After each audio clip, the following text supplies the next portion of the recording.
Bienvenidos a videoscaseros.com. Hoy vamos a hablar del método Kelvin o el método de medición a 4 puntas. Acá tenemos un LM317 que lo vamos a utilizar como limitador de amperaje sin corte.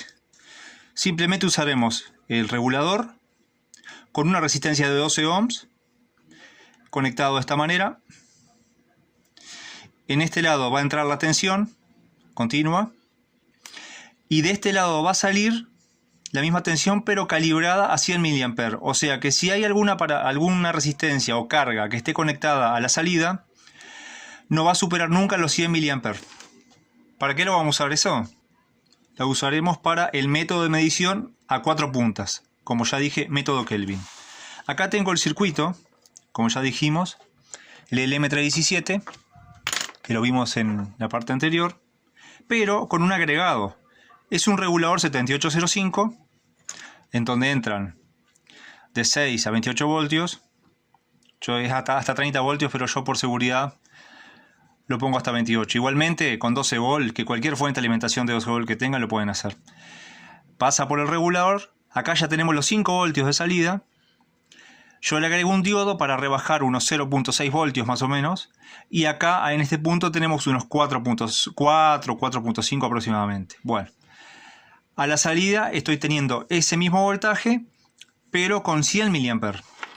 ¿Qué pasa en la salida? La salida tengo el positivo y el negativo conectados en paralelo con las puntas del tester. En este caso el tester está regulado en la escala de 200 milivoltios. Y en estas puntas yo voy a hacer la medición. Con esto lo que yo hago es un medidor de continuidad o de resistencia de muy bajo valor. Obviamente que con el tester en la escala de ohm se puede hacer, o de continuidad. Pero no podemos medir valores muy bajos por menos del orden del 1 ohm para abajo no lo podemos medir. Entonces con este método se utiliza especialmente para encontrar cortocircuitos en placas sin tener que desoldar componentes que están en paralelo para descubrir cuál es el componente que está defectuoso. De esta manera se puede medir en la misma pista. Acá lo hice experimental, el circuito anterior. Este es el 7805, este es el LM317. Acá, 7805, en estos dos cablecitos, tengo 12 voltios que le estoy dando. Y en esta salida tengo el negativo y los 4.4, 4.5 voltios con 100 mA que van a ir a las puntas del tester. Ahora vamos a hacer la prueba. Lo vamos a probar con un pedazo de estaño. Yo si pongo el tester en la parte de continuidad, que ya conocemos que es la que suena el pitido,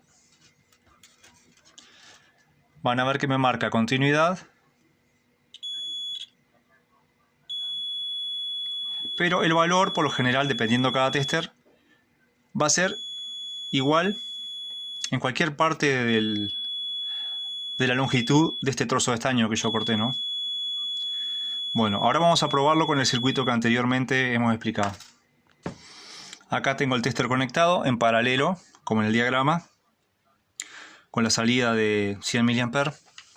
Y no me está marcando nada porque estoy pasado de escala. Estoy midiendo en la escala de 200 milivoltios y acá sabemos que tenemos 4 voltios, que son 4000 milivoltios. Pero si hago un cortocircuito, el tester me va a empezar a marcar. Bueno.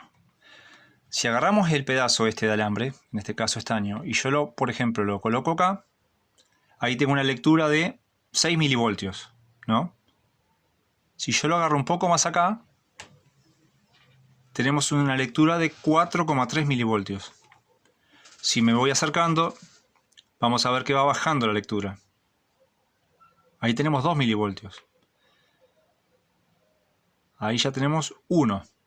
Fíjense que el valor de resistencia que tiene este trozo de 3 centímetros de estaño es muy bajo, pero sin embargo yo estoy determinando diferencias con esta manera de medir.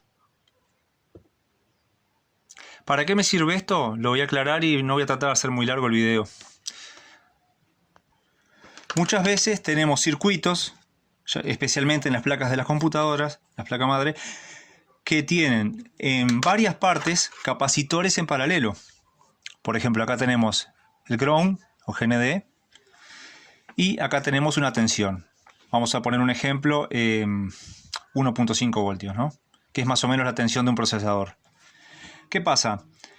¿Por qué se usan muchos capacitores? Porque a veces se suma la capacidad de todos, no se ocupa mucho espacio y de esa manera se mantiene la capacidad ahorrando espacio. Pero ¿qué pasa? Por ejemplo, este se me pone en cortocircuito, ¿no? Muchas veces yo a simple vista no puedo saber que está en cortocircuito. Yo mido continuidad acá, de la medida común del tester, y sin embargo el tester me marca que hay un cortocircuito.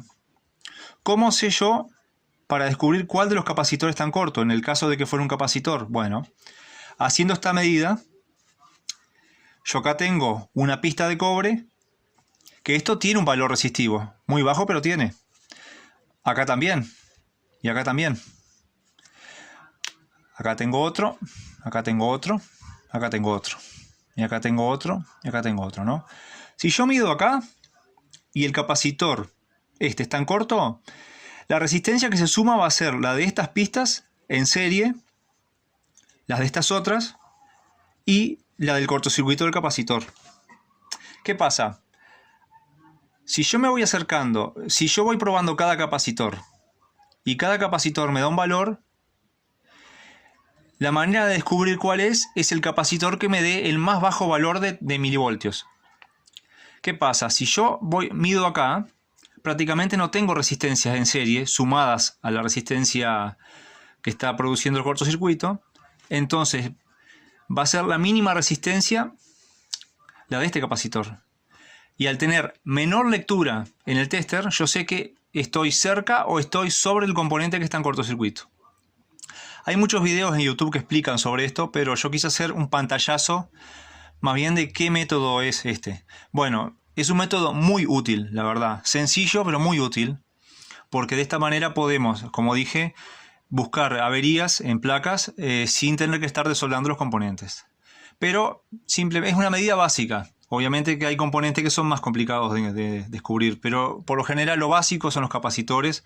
Así que bueno, voy a dejar un detalle de las conexiones de los transistores, de los reguladores y de circuitos completos y variados sobre esto. Así que bueno, les mando un saludo, que tengan buen fin de semana.